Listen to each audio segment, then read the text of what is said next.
marrëveshja e 14 marsit e cila u arrit para pak ditësh është e jashtëzakonshme. Është diçka ku të dyja palët u desh të lëshojnë për diçka dhe të mos fitojnë çdo gjë. Ajo tregoi se është e mundur të bisedohet, se është e mundur të arrihet diçka. Dhe një kjo marrëveshje është rezultat në këtë proces dhe mendoj se kjo është vlerësuar edhe nga kryeqytetet e vendeve anëtare të Bashkimit Evropian. Tani është çështje e zbatimit, si palët do ta zbatojnë, por çka kam dëgjuar në deklaratat publike, ka gatishmëri për të ecur përpara në mënyrë shumë konstruktive. Kështu që mendoj se edhe qeveria e Kosovës me që bërja këtyre kompromiseve është e vështirë, ajo kritikohet nga opozita, është detyrë, është punë e opozitës të kritikojë qeverinë në secilin vend të botës. Megjithatë, kjo është një arritje e madhe dhe tregon se është e mundur të ecet përpara edhe në procesin e dialogut dhe Peter Sorensen si përfaqësues i veçantë i Bashkimit Evropian për dialog është shumë i gatshëm që të ecë përpara. Ne mund ta quajmë marrëveshje, mund ta quajmë edhe në ndonjë mënyrë tjetër, po jemi dakorduar si Bashkim Evropian me qeverinë e Kosovës këtu dhe kjo pastaj u lavdërua shumë nga qeveria e Serbisë, po ashtu, por edhe nga politikanët lokal serb këtu në Kosovë. Në diplomaci ka shumë mundësi se si të ecet përpara.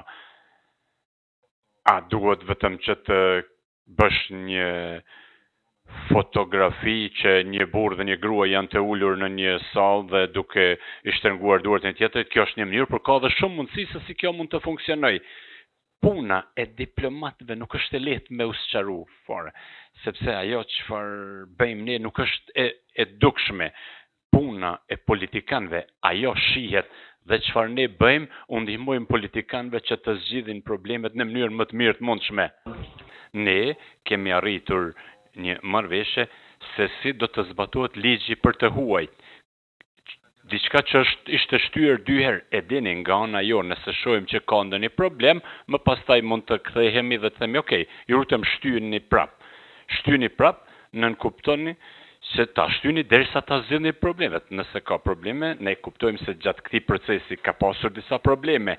Kjo ka qenë arsyeja pse zbatimi i plotë i këtij ligji është shtyr apo zbatimi gradual i tij ka filluar me 15 janar dhe ne u dakorduam që të ketë një proces rishikimi. Trupat diplomatike të gjithë ambasadorët 2 herë kanë pas takim me kryeministin Kurti për të diskutuar këtë proces, pastaj takime tjera për të parë se si po funksionon çdo gjë dhe u kuptua se kanë mbetur edhe disa gjëra për të bërë, siç është për shembull çështja e dokumenteve të identifikimit që do të mund të përdoreshin për regjistrim të martesave, shkurorzimeve e të tjerave. Ne besojmë se kjo është një hap shumë i mirë përpara që është arritur. Ka pasur edhe paqartësi lidhur me institucionet arsimore dhe shëndetësore të menaxhuara nga Serbia, kush mund të punojë në to. Prape e mirëpresim faktin që tashmë kjo është e qartë, do të lëshohen leje të qëndrimit të përkohshëm në bazë të listave të cilat do të ofrohen, do të jepen nga komuna. Kjo është një arritje e madhe, sepse këto lista nuk kanë qenë të gatshme të jepen më herët. Kjo jep mundësinë që të ecet përpara, sepse ka qenë problem. Tani edhe popullata në veri e shes është e mundur që të ecet përpara, të zgjidhen probleme. Absolutisht, është shumë në radarin tonë.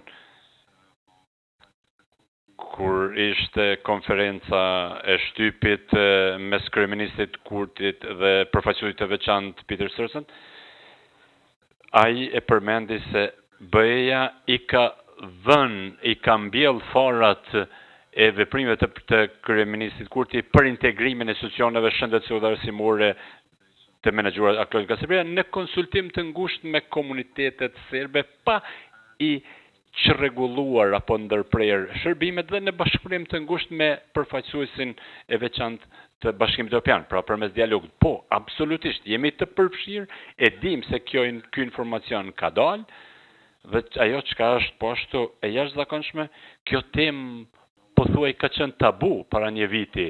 Tani po flasim për të, por sigurisht kjo merr kohë. Nuk është diçka që mund të ndodhë brenda natës, merr kohë dhe ka nevojë ndihmën tonë, pra të Bashkimit Evropian, që të jetë aty dhe të ndihmoj që këto gjëra të bëhen si duhet.